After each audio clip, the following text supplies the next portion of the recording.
through fire with shadows on my heels. Scars turn to stories that taught me to feel.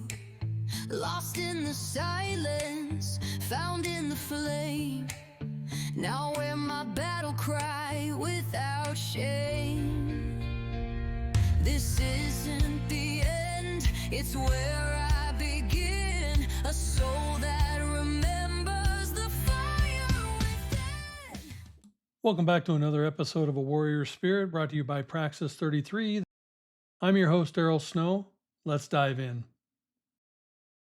Hey, here at Warrior Spirit, we're about empowerment and the warrior within. And today I am blessed to have a colleague of mine in this field. Jaime McCormick is a transformational coach. He's an author. He's someone who has been doing this for a long time. And we're here today to see how we can help with that transformation. So I appreciate you joining me, Jaime, and thank you. Welcome to the show. Oh, thank you for having me, Daryl. Appreciate it. So you're currently in Oklahoma, am I correct? Yes, Oklahoma. Okay. Did you grow up there, or where'd you start? Well, I was born in Muncie, Indiana, and through various avenues, we ended up moving to a lot of states. I went to about 10 different high schools before I graduated, then ended up here in Oklahoma. Graduated in Oklahoma and been here ever since. 10 high schools before graduation. That's almost one a year by that point. Almost, yeah. Were you a military brat or just nomad? No, just a single mom trying to take care of two boys. Went wherever she thought she could make a living and make a name for herself. And we had family in Indiana. Her dad my grandpa was in Nebraska, so we went to Nebraska. And then she got married, and the guy took us down to Georgia, and then we ended up in Oklahoma. So now I've lived all over the United States, and I know Oklahoma is not known for major excitement. So what did young Jaime do there as a high school kid? As a high school kid, I just got into school stuff, and then after that, we were planning on moving back to Indiana, but my brother died in a car wreck and took all the wind out of Mom's sails, and we just kind of stayed. And then I found some kinful spirits, and we partied and got drunk, and then pretty soon we're addicted to drugs and went down that road. How long were you in the substance abuse? About 4 years. It wasn't real long compared to other people, I guess. And before that, I'd actually joined martial arts, and that was my outlet on everything. I was in shape, I was looking good, I was feeling good, which was the best part about it. And in 1994, my instructor said, "Hey, you should consider representing America in the '96 Summer Games." He said, "We have 2 years, we'll get you ready." And I just kind of went, "Oh, okay." Not real sure of my own abilities. And then somebody said, if he didn't think you could win, he wouldn't have asked you to go. But instead of that, I found the wrong people, went down the wrong path, and never tried out for them. So that's one thing that's probably the only thing I really regret is not doing that. Because what if? What if? Yeah, excuse me. The what ifs always get us. What age were you when you lost your brother? I was 20. He was 19. Okay. So pretty close siblings, brothers, especially that tight an age, tend to be really competitive with each other and pretty good friends with each other. Was that the case for you?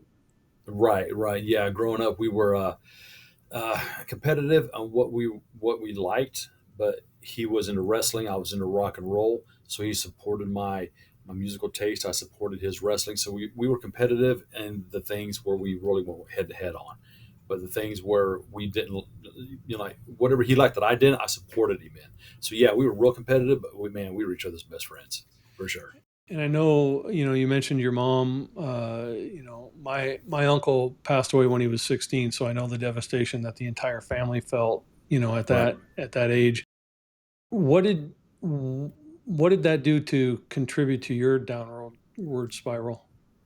Looking back on it, nothing.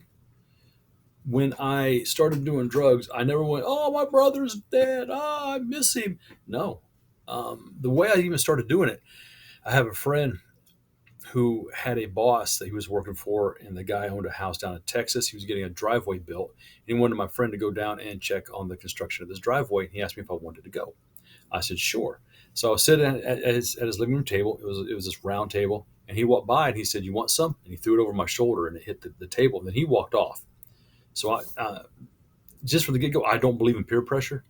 I believe people can kind of coerce, but it's up to us. We can say yes or no. So I did drugs the first time right then, and I was already a black belt at this time. And then I told my girlfriend when we got back, I said, "Hey, I tried meth," and she just kind of looked at me funny. She goes, "What'd you think?" I said, "Well, I don't think I like it. I don't think I'll be doing it again." And then it was probably 7 months later, 8 months before I did it again. And then, as I said, I met the wrong people. I also play bass guitar. This one goes a drummer, and we just started making really, really good sounding, loud rock and roll, heavy metal. And then the drugs just kept flowing in and kept flowing in. Before I knew it, there I was addicted. So you were pretty young to get started. You dabbled with it. Well, I don't say dabbled because you never dabble with drugs. You were immersed in it for a short period of time, relatively speaking, especially meth. Meth is not usually Right. one that people, quit. So what proceeded to get you out of it, especially so quickly? All right. Well, probably November 2001. I was dating this girl, and we'd been dating for about a year. And I'm the guy that I always put my friends on a pedestal, and I assume my friends did the same thing. Well, that's not the case. I got a call. As I said, it was in November, and about 5 minutes into the conversation, she said, "Hey, I have to talk to you. I have to tell you something." I said, "Okay, what?" And she said, "I'm pregnant. I'm leaving you for your best friend." All in the same sentence. And in my drug rattled mind, I was more concerned about my friend screwing me than I was the fact that a kid was on the way. So, I mean, I was all doped up, high, and so I was definitely thinking of things wrong. But when I hung up the phone, I went in the bathroom and I was talking to myself, looking in the mirror, and I didn't see a martial artist. I didn't see a rock star. I didn't see a good looking, long haired guy that every woman wanted. I saw a junkie. And for the first time, I saw myself like I was just ripped open, like I could just see inside of me. And I didn't like who I was, and I knew something had to change, and I knew that something had to be me because I had a kid on the way, and my dad was never around, not much when he was a kid or when I was a kid. So I knew that my daughter deserved a dad who was going to be there, and I knew I had to change. Now I was 31 years at this time, 31 years old, and I had done everything. I'd done the one night stands, the fist fighting, the drinking, the drugging, the playing in bands, the all this stuff, and all it got me was addicted to drugs with a kid on the way. So I asked myself, um, how much more could God mess up my life? And I started going to church, and it's the greatest decision I've ever personally made. And I've never looked back. And of course, I've fallen. People look at Christians and go, "Man, you guys act perfect, this and that." No, that's not the case at all. But that's what got me off drugs is when she said, "Hey, I'm pregnant and I'm leaving you for your best friend." I quit drugs that night. No withdrawals, no rehab, just Wow. done. That's pretty amazing to hear that. Oftentimes you get those phone calls from what I hear from others who've received them. You get those phone calls, "Hey, I'm pregnant." They don't follow it up with, "And I'm leaving you for your best friend." Yeah. So, and it's not great that your best friend did that, Right. but did he do it because you were on drugs and he knew he could be a better father than the kid? Or Oh was it no, he just, was he was the guy that first introduced me to drugs. That I just told you about. That was him. wow, No, he did it because he's selfish, and wow, he even told people I'm selfish, and he lived his life that way. He ended up shooting himself about 10 years ago. Took his life, and at his funeral, the pastor who was doing his funeral, whatever you want to call it, he was telling a story where he even screwed him out of money. And I wow. thought, oh my goodness. But yeah, this guy just and what's weird, Daryl, is looking back on it, I can see the selfishness that I couldn't see before when we were friends. But after he was dead, I looked back on it and I saw where every step led to him putting that gun against his head and pulling the trigger. How did you, how did you rectify that? And did you ever, what did it take for you to finally get a relationship with your child? Well, I just fought for that from the get go. I ended up taking my ex to court at the age when my daughter was about 2 to get child support set up. And because visitation wasn't going real well, she would say, "Yeah, come over to see her." I'd show up, she wouldn't be there. And it happened again and again and again. I was like, man, I got to go through court. And then when my daughter was about 8 or so, she said she was going to move to New Mexico. And I thought, man, if she moves, I'm not going to be able to see my child. So I took her to court for custody. Didn't think I would win, and I did. I walked out with custody of my daughter. I was like, holy smoke, you know.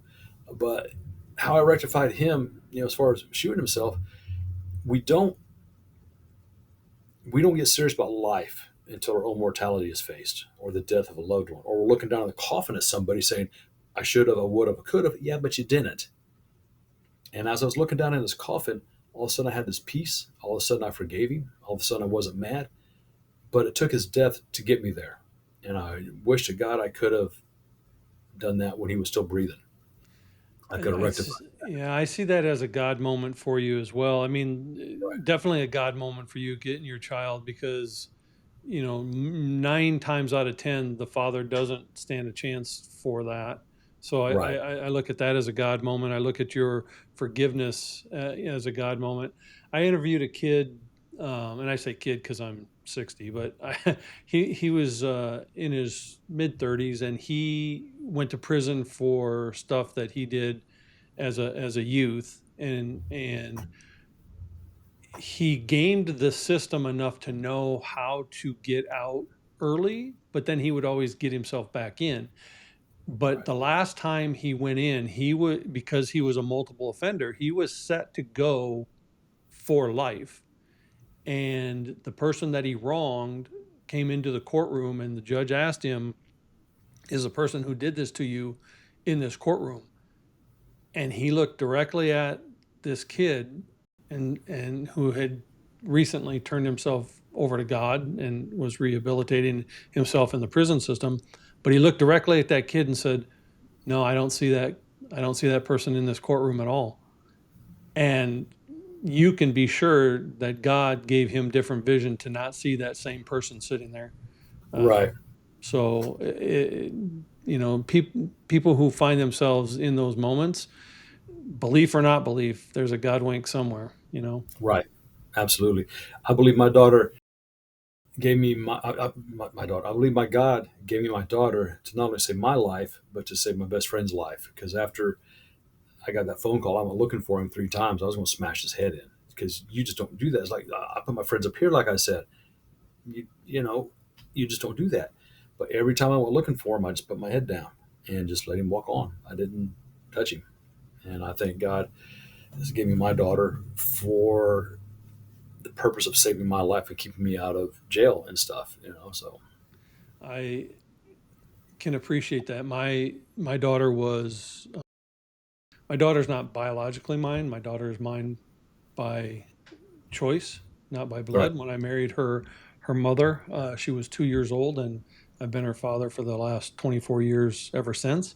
And nice, but when her mother and I divorced, and I moved away from where we were living, later I found out that her mother and her then husband were sexually and physically abusing my daughter and plying her with drugs and all of this. And when it finally came out 4 or 5 years later, I asked her, "Why didn't you ever come to me and tell me this?"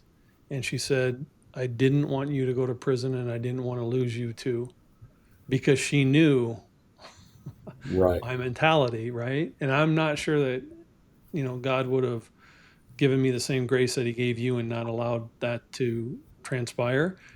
But right, I feel bad that my daughter went through what she did just because she wasn't sure whether I could handle it or not. And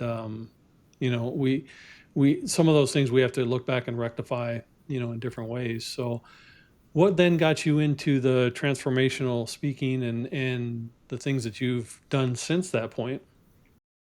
Well, I started working in a psychiatric hospital. I was there about 10 years. And in that time, I would do groups with the adult unit. And these people were broken. They didn't see a future. If there was one, they didn't think they were worthy of it. They just wanted to die. They did, all the bad thoughts, they had them.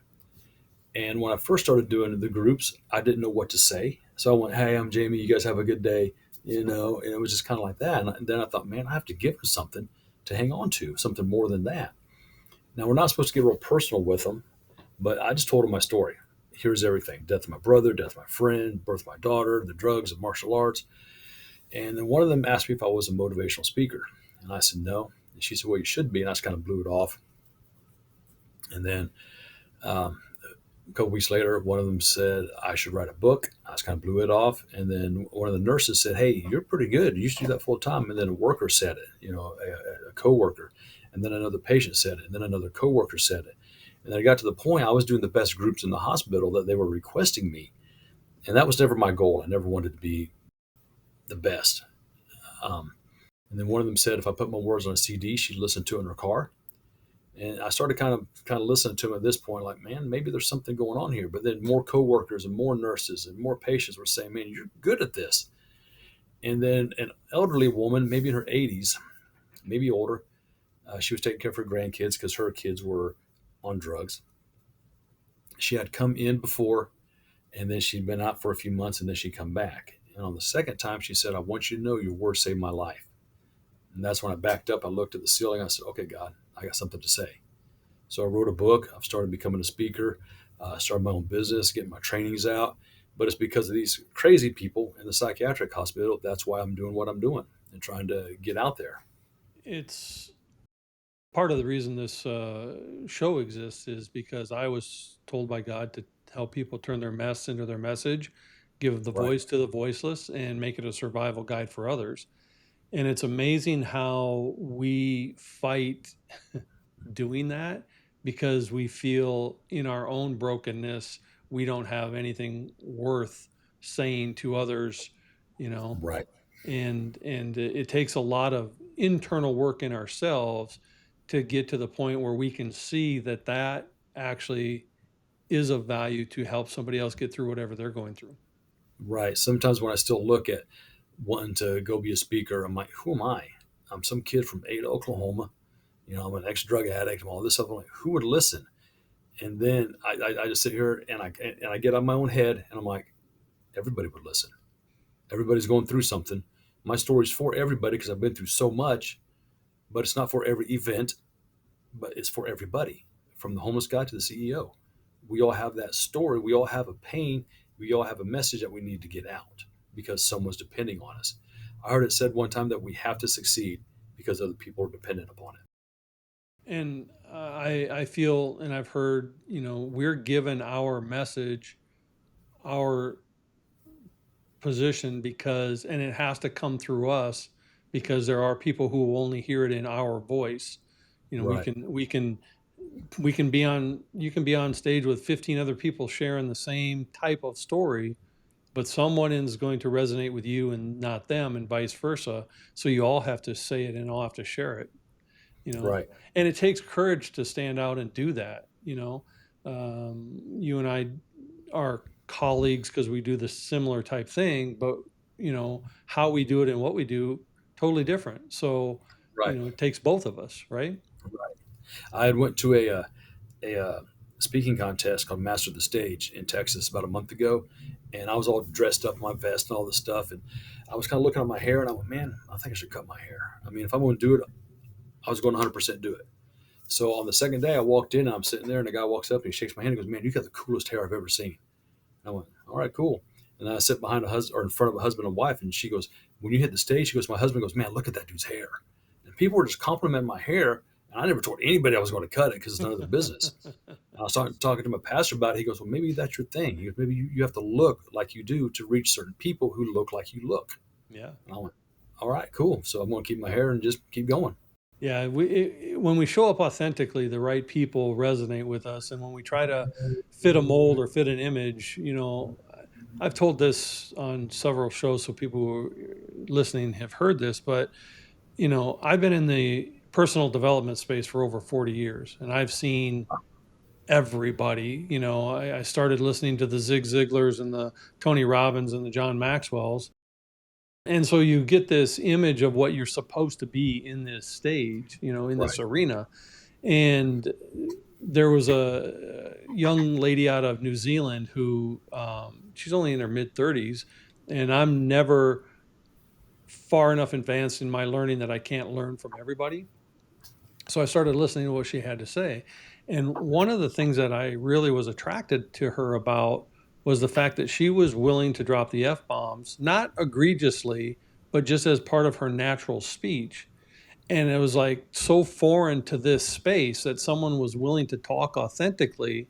It was like, man, I got to listen to what this woman has to say. And I was actually able to, pick up some new things and learn some new things, because of her. But if she would have thought she had to be in that same cookie cutter mold as everybody else, I might have missed out on some growth opportunities. Yeah, yeah. My old pastor, he said sometimes when you watch a movie, you already hear a speaker and the stuff that you don't want to hear. He says you have to learn to dig through the bones to get to the meat. Just throw it away and take the good stuff.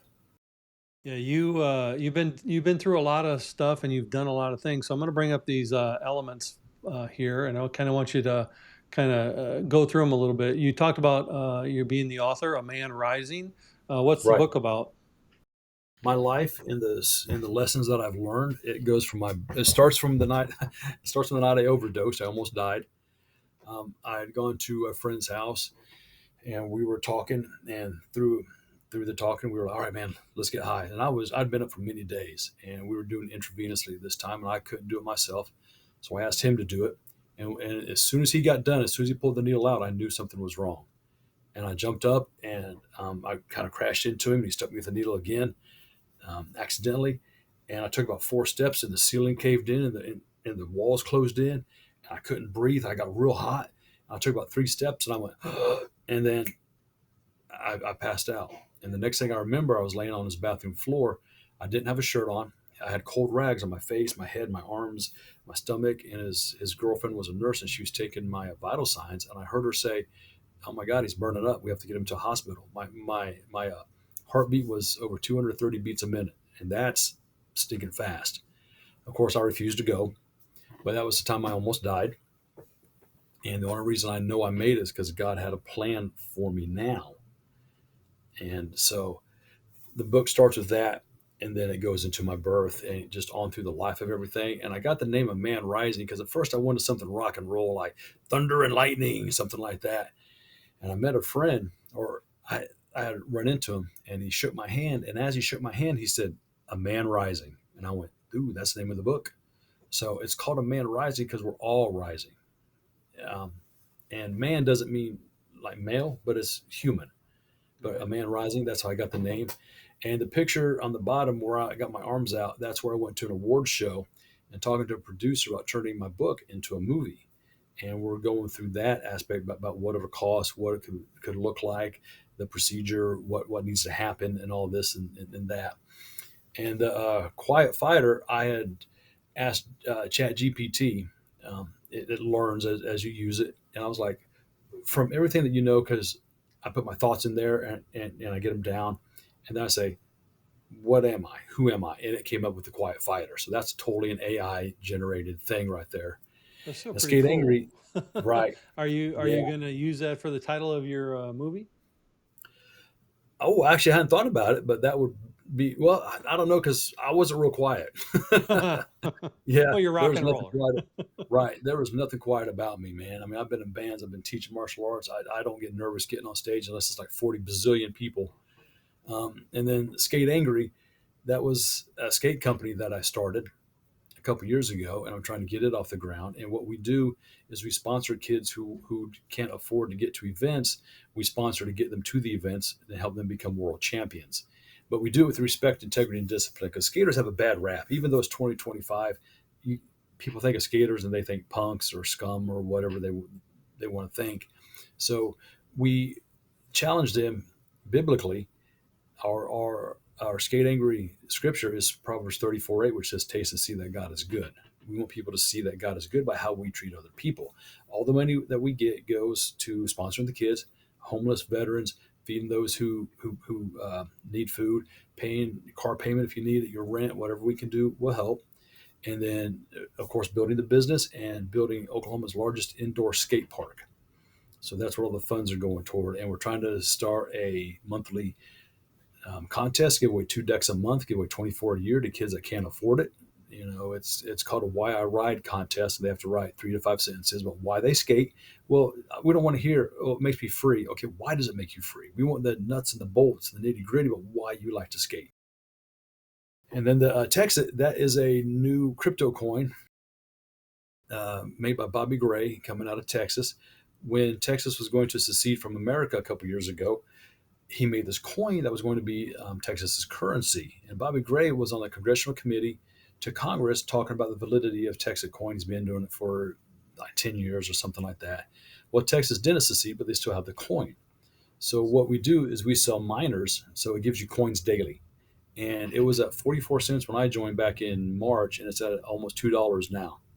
So it's moving 4 times as fast as Bitcoin. And we offer this because people kick themselves because they didn't get into Bitcoin. Now they wish they had. Well, here's the next opportunity. We offer it. You can take it. You cannot.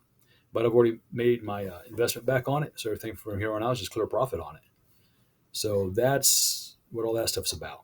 Yeah, you got a lot going on there, and it's a lot of amazing opportunities to help out. I love that you're giving back to the youth because since COVID, I mean, it's always the suicidal rate has always been high, but since COVID, it's exponentially jumped, especially in our youth.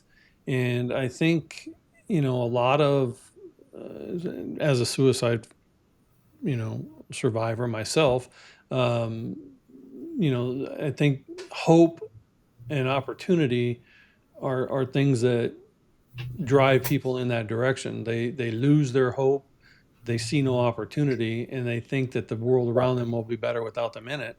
So for Right. you to give back to the youth and in the way you are, especially in a community that is a little edgy, but they can find value through what you're helping them with, I think that's awesome. Right. Right. Appreciate that. Thank you. Thank you. Yeah. When I was working through the Psychos bill, I came up with a training called perspective driven purpose. I think our perspective will drive us to our purpose, and our purpose will set our life on fire if we let it. Now, my friend I was telling you about, he shot himself. He wasn't looking at things right. I don't believe anybody wants to die. They want the pain to end. They want the situation to change. They don't know how to do it. They don't see a way out of it.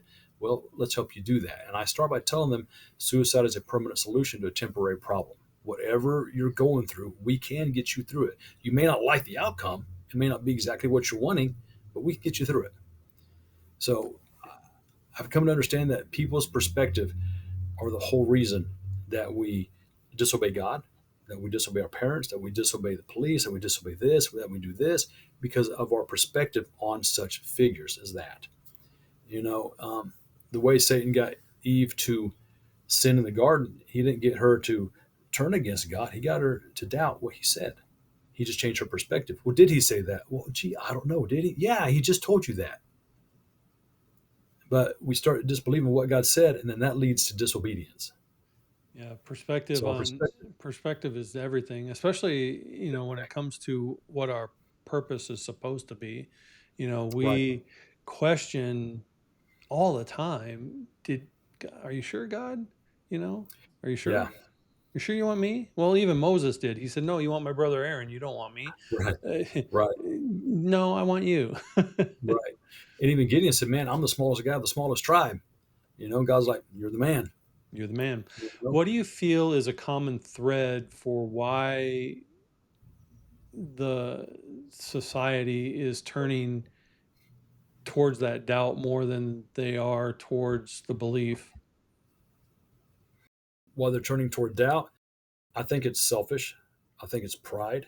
We want things our way even now, and we've heard this our whole lives that we want it now generation. We want things our way. We don't want to be told that we're going to hell. We don't want to be told that what we're doing is a sin, that it's wrong. Every time we even remotely correct somebody, we're called a bigot, we're called judgmental, we're called hateful. And no, we're not. It's like if a cop pulls you over and says, "Hey, speeding is wrong." Is he being a bigot? Is he being judgmental? Is he being hateful? No, he's just telling you what the law says. You can't speed. That's all we do. And the whole thread, it's pride. Scripture says that the devil works his will through those who don't believe. That's what the issue is. Thank you for watching Prospera TV Network. We hope you're enjoying the show. We'll be right back after this commercial break.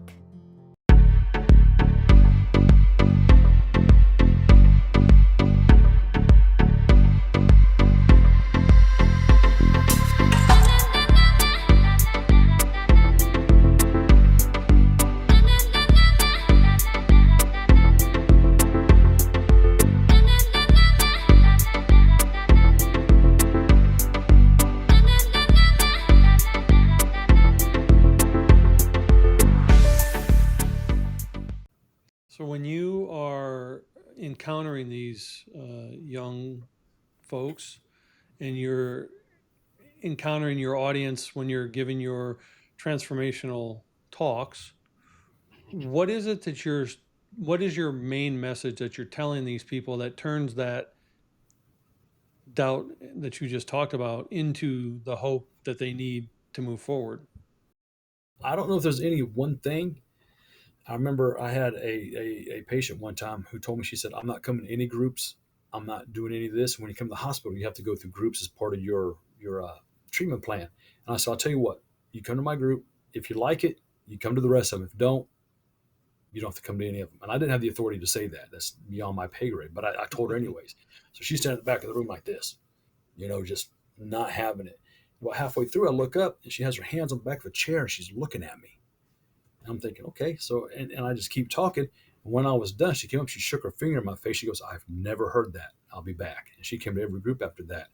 I don't think I have any one thing, but I think people see, as you said, I show up genuine and authentic. I don't BS anybody.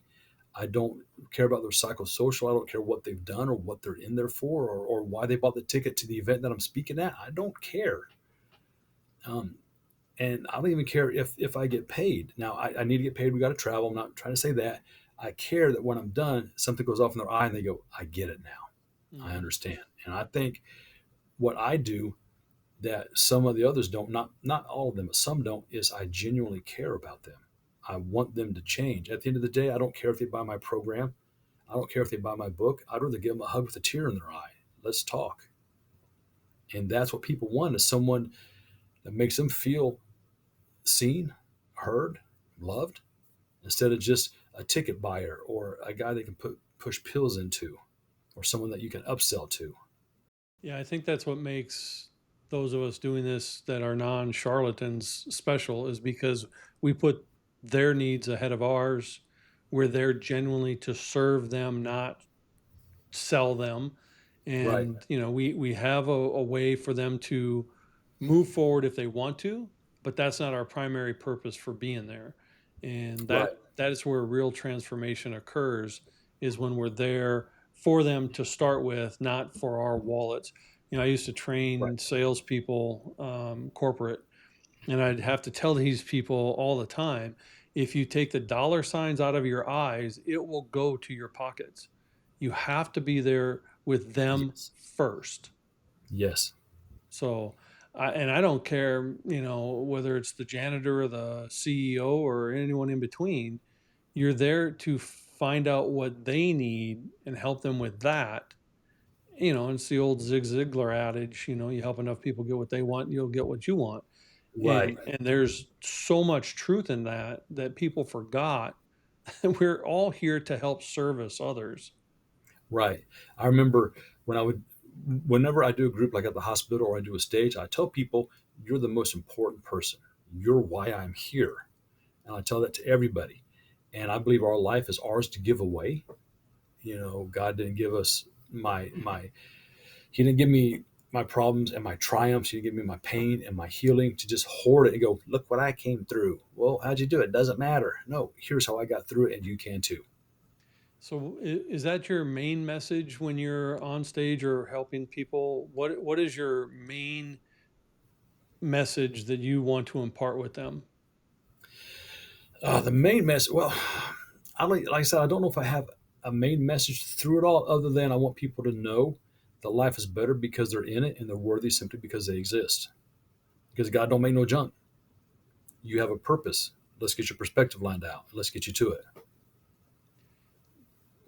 And I know when you went into that bathroom and you looked in the mirror and said, I'm a junkie, I need to change.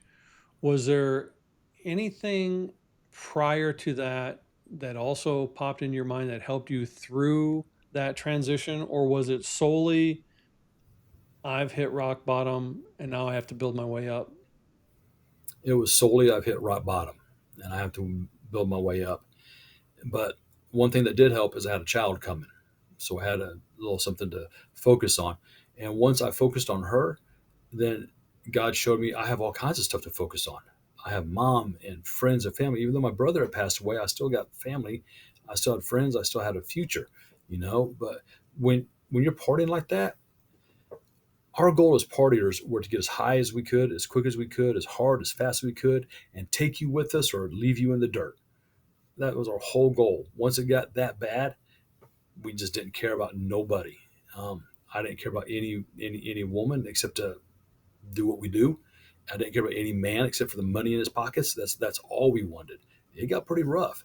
So yeah, I had hit rock bottom, and that was a whole focus of getting out. Is I can't go any lower. I was addicted to drugs with a child on the way. Why I not think go to that's a church? very I think that's a very important distinction, because it wasn't it wasn't just you walking into the bathroom going, I'm a junkie, I need to clean up. It was you actually having somebody other than yourself to think about. Right, Because you could have gone into the bathroom and said, I'm a junkie anytime prior to that, but you didn't, because you were only right, thinking of you. But right, now you had somebody else to focus on. right. As I said, when I went to that bathroom for the first time, I saw my character, and I looked at myself in the mirror 1,000 times before that, and always thought I was this cool dude, even though my hair was greasy, my skin was, I looked like a Walking Dead guy. I still thought I was cool. That night, no, there was no cool there. No. So yeah, it was. Yeah, she changed everything. That one statement, "I'm pregnant," changed everything. And how is your relationship with your mother and your daughter today? Oh, very good, very good. Mom never knew I was on drugs. She just said that she thought I was mean. So, and I didn't try to be mean. I guess it just comes out that way. But my daughter, she says traveling with me is like traveling with a rock star. She said, "Dad, everybody knows you. You just don't have any money or fame." I was like, "Gee, thank you." Like everybody knows me, and she'll travel around, town. And when they hear her last name's McCormick, they go, "Is your dad Jamie McCormick?" And she goes, "Yeah." And they normally have a story, and it's good and it's bad. So she's heard both from me and from other people. My friends used to get on to me like, "Why are you telling your daughter about all this?" I said, "Dude, I want her to know that she can come to me. I want her to know this is what dad went through." So I didn't hide nothing from her. I told her, "This is it. This is your dad laid out." But I think that's a distinction that, I mean, I learned it from my dad, and from, you know I did it for my own children. If they know that we're fallible, if they know that we have a past, if we know that we are going to love them anyway, then they can come to us with whatever they're Right, going through, because we're not on this perfect pedestal that they have to attain. We're somebody that they can relate to, and that gives us more connection and closeness to them instead of distance. At least my right, opinion, you know. Um, my children know that I had a past. Not all of it we're proud of, but you know, right, right. they also know that I made it through and that they can too, you Yeah, know. So I think it's better to be honest. I mean, age appropriate. You don't have to tell every tiny detail, but yeah, of course. you don't sugarcoat it and make you think that, you know, oh, my parents don't understand because they've never been through that. No, we've been through it. Yeah, that's another reason. Yeah, that I told her is I want her to know that I do understand. I've been to the lowest of lows. You can come to me. Sometimes she does, and sometimes she doesn't. That's just kids. So other than the drug use and the area that you were in then, what would the people who knew you 15 years ago compare you to the guy who you are today? Oh, 100% changed. When I first started doing drugs, um, actually, when I first quit doing drugs, people who were doing drugs that I walked away from, when I started going to church, they were like, I don't see you doing that because it just wasn't me. But now I tell people about my past, they go, I don't see you doing that. I'm like, thank God, it's fallen off me, and it took a while. Now I still talk to some of my friends who are on drugs, and we talk about memories and good times and stuff like that. And I tell them, man, if it was good times, we'd still be doing it. It wasn't If it real was good fun. times, if it was good Yeah, times, we'd still be doing it. I love right. that. Yeah, if it was good times, we'd still be doing it. Now, I guess there's a point. It was fun. We had a lot of fun doing it, but I don't know if it was a good time, if that makes sense. Oh, absolutely. Yeah, we we had some laughs. Yeah, we had some fun, but I don't think it was a good time. You know.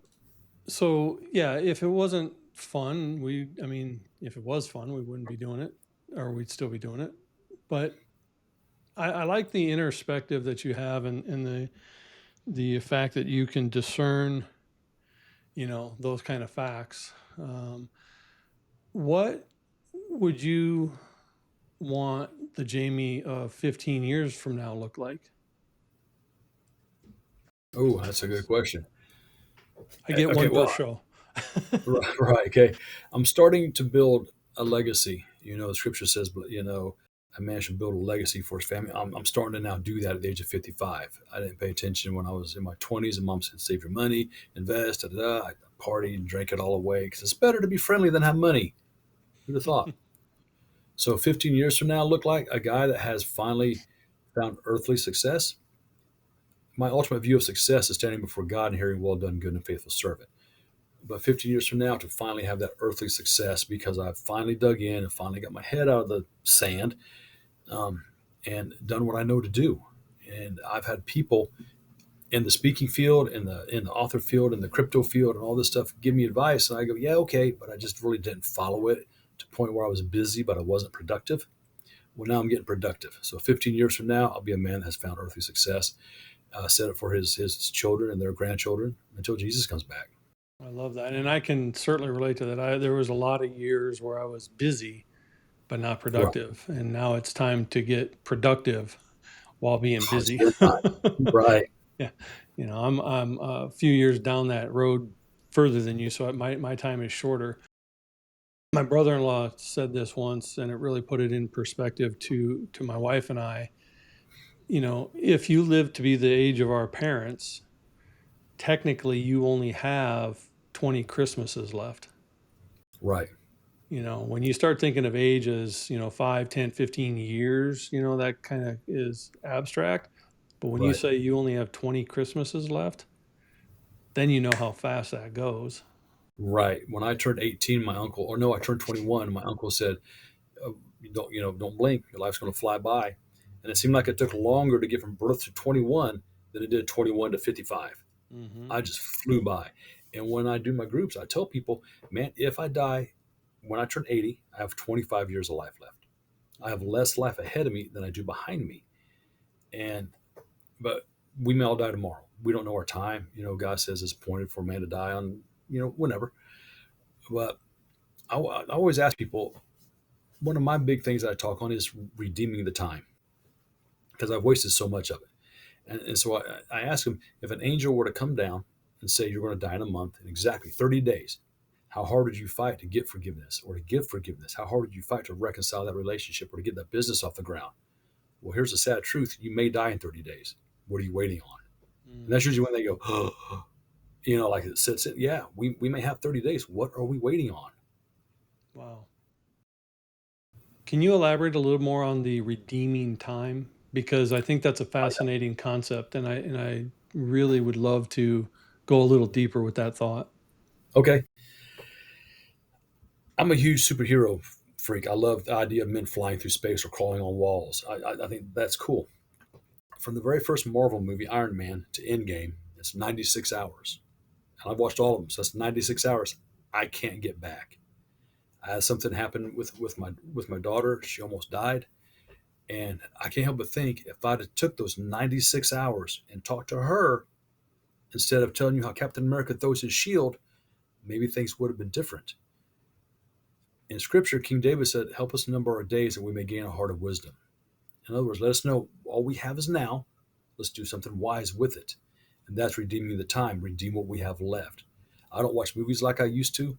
I don't care about superhero movies. There's so many more important things. When I get before God, He's not going to care about my Marvel movies that I watched, or, and I've watched the Star Wars and, like you, I've spent thousands of hours watching these movies we can't get back. Imagine what we could accomplish if we'd have had that time being productive with it instead of watching superhero movies. That's really, really awesome. I was interviewing a lady a few weeks ago, and she said that I think she said it was a preacher of hers. Can't remember that. But anyway, she said that she was told that, she was put on earth to help one man or one woman, but she doesn't know which man or which woman. That's why she helps everyone. Huh, that's good. I like that. That is good. It kind of ties into the way you're talking about it, right? We're here to make an impact. We're here to have an impact on somebody. We just don't know who that somebody is. So, make the impact Right. where we can. Right. Because in Scripture, He sent the prophets to certain people to certain territories or to talk to people. He hadn't done that to me. He just said, "Go forth." Okay, let's go. Let's go. If you were to find the perfect outlet for your impact, what would that look like to you? Like, what is it to you that makes you most impactful? I think when I'm talking to people, like when I'm on a stage or on a Zoom or something, when I'm talking to people, I think that's when I'm more impactful. When it's face to face and not just like a recording or some of them of my voice. But I think that's where I get impactful is when I can see people eye to eye. You can connect with their energy and who they are. It's a little easier to also read them, so kind of whether you're having that impact or not. Right, right. Yeah, Eyes tell a story. They may not say no, but you get all the, the you yeah. know, yeah. But then you get the The lean also, in. Yeah, yeah. I So love that's right. the lean in. What is something about Jaime McCormick that you rarely share or is rarely known? Honestly, nothing. I tell everything. Yeah. There may be things that I forget to say, but I don't intentionally hold anything back. This is my story. This is me. The good, the bad, the ugly, the upside, the downside. Yeah, there's nothing about me that's really shared or rarely shown. And what would be the legacy that you want to leave behind? What when your dash is placed between your end dates? What do you want that to be known for? That I use my dash effectively, because that dash is the length of our life. That's all we have, and compared to eternity, that's just a in the wind. No matter if it's my brother died at 19, my stepdad died at 72. That's still a dash compared to eternity. But I want to be known as a man who tried to reach as many people as he could before he died, tried to change as many people in their thoughts, in their perspective, and tried to lead as many people to God as he could before he died. That's pretty powerful. Leading more people to God before he died. That's a pretty big undertaking for Right. for a short life that you've already lived. It's we got to get you on more stages in front of more people in order to accomplish that. Right on. Right on for sure. The thing that I tend to ask my guests at the end, what does a warrior spirit or having a warrior spirit mean to Jaime? A couple things. When I was in martial arts, the warrior spirit was physical. I could we could fight. Our instructor had us like we were iron. We were literally unstoppable. Other schools would have tournaments and not invite us because we were brutal. We would beat people.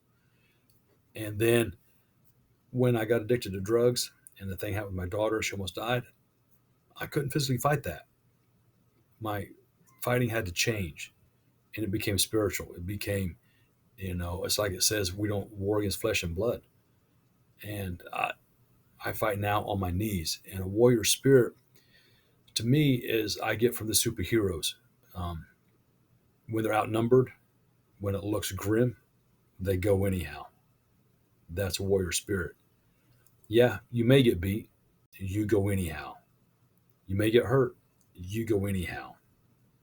We go anyhow. That's a warrior spirit. That is so awesome. We go anyhow. That I mean, for whatever reason, that flashed me back to the 9/11. You know, That's what I was thinking, like firemen running in. Yeah, yeah. I mean, you saw those guys going anyhow in the midst of their chaos. So yeah, right, right. Because some of them didn't come back, and some of them probably knew in the back of their head, we're not coming back. You know, yeah, or like that flood in Texas. right.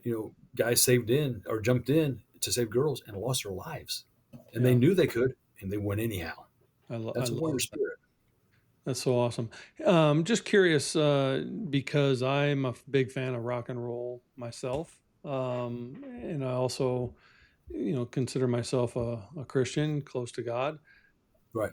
I hear people say, oh, rock and roll, you can't be a Christian with rock and roll. And as someone who has played rock and roll and probably still does, I saw the photo of you, and I didn't know if it was your daughter or granddaughter, but you said, look My who joined granddaughter. me, your Right. granddaughter, joining you on stage. So someone who clearly still plays.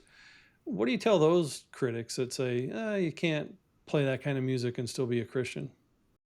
I say you can't play certain songs in rock and roll and be a Christian. Like Motley Crue's "Girls, Girls, Girls." No Christian should ever play that song. It talks about girls, you're the best when you're off your feet. I don't want my daughter thinking that or someone thinking that about her. There are certain songs you should not play.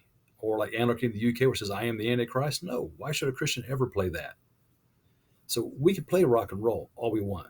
Does it, but what does our wanting to play rock and roll do for the people listening? Does it make them want to go get drunk and, get, get laid? Or does it want them to go to the feet of the cross? Where does it guide them? That's what it's about. So we can play rock and roll, but it just matters what we play with it. I like that. When I was a young teenager, Petra came to our junior Right. high, and the first thing he said when he came out is that the devil never made anything, so we're not giving them rock and roll. And then they went right into some of their harder stuff, and Right. I've been a fan ever since. But Yeah. I you just know, recently got in. I didn't even know that there was Christian rock.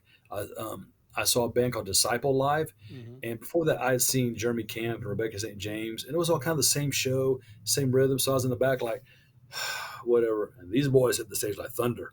I was like, what is this? And then they read out a scripture about John and giving people hugs and testimony. And then he went, okay, headbangers. He kind of looked around. He went, go. And they just went right back into it. And I thought, oh, what is this? And then I found Petra, found Bloodgood, I found um, White Right? Cross, and all these other, I was like, oh, there's a whole genre.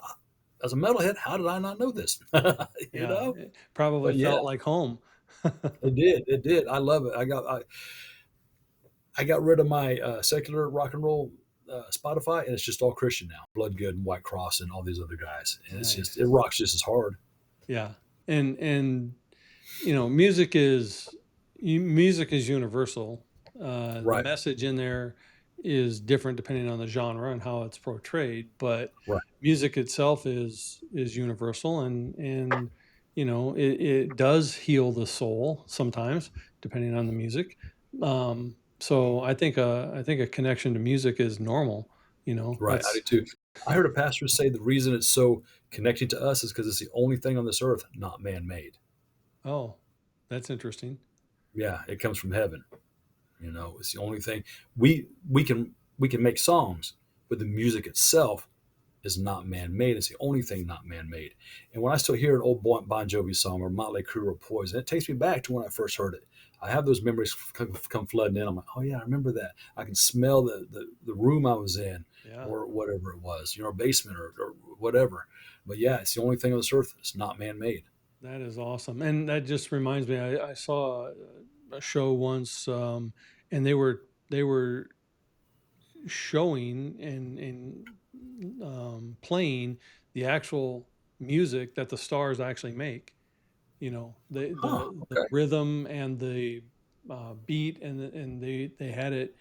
tuned in. So the stars do make music. So that, is really a cool connection that you just made with that, you know. Right. I didn't know that. Yeah, I'll Nice. have to dig it out and try to see where I saw that. It was one of those, National Geographic things or something like that. But yeah, Yeah. So that's interesting. yeah, really, I like that connection. It's the only thing not man-made, which is why it's universal. Right. That's very cool. Well, is there any last, not inspirational, transformational message you want to give people before we close this up? Uh, Not really. I've kind of said it all. You're worthy because you exist. Suicide is a permanent solution to a temporary problem. And if you need help, man, reach out. I'll talk to you. I don't care. Get a hold of me. You can get a hold of me at McCormick Motivation at yahoo.com is my email. And if you want to talk about skate angry or anything else, skate angry at yahoo.com. We can talk. We can talk Texas coin. We can talk skating. We can talk perspective, whatever. But my biggest thing is I want to know that the earth is better because people are on it, and our Absolutely. life ends soon enough. Don't take it away from those. And what people don't understand is when they do get to that suicidal point, they think killing themselves will take the pain away. No, it just passes it on to the people who love you that are Mhm. still here. Yeah, So if you just pass it on, let's deal with it. it is definitely not a solution, and it's one Right. of the only things I'm glad I ever failed at. um, Right. so yeah, there is help, there is hope, and you just got to reach out, and people, because people don't always know what others are going through. It's not an external sign always. Depression is a hidden ailment, and not everything is visible. So, speak up, and people will be there for you. So, That's the thing, though, is people don't speak up. We have to learn to watch them. Like after my friend shot himself, like I said, then I could see the steps that led up to it, but I didn't see it before. Not when mhm. we were drinking and drugging, and then when I was mad at him, I didn't see it. But when he was dead, then I could see the slope he was on. And sometimes, unfortunately, it takes that for us to see it. But maybe because someone died, we can help other people because we can see it now. Yeah, and I'm glad that people like you are in my world. So, thank you for Thank doing you. this with me today, and I really appreciate that. Right on. I appreciated being on, man. I've enjoyed it immensely. Thank you.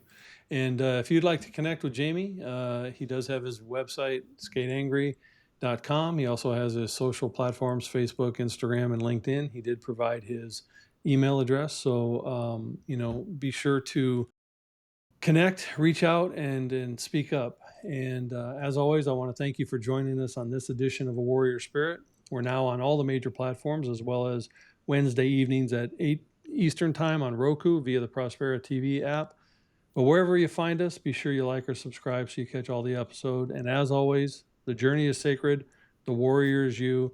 So remember, be inspired, be empowered, and embrace the spirit of the warrior within. It's not just about the fight, it's how we rise from it.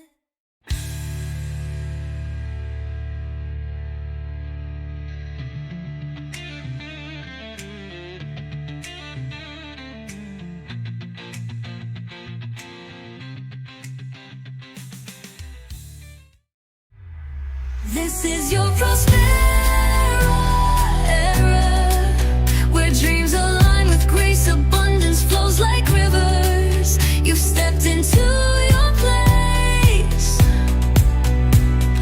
Rise, reign, and remember, you were born to shine. Welcome to your moment, Prospera, it's time. We hope you enjoyed today's show on Prospera TV Network. Make it a point to visit us on YouTube and catch all your favorite shows anytime you want. Interested in hosting a show of your own? Or advertising your business on our network? Contact Elena Rodriguez.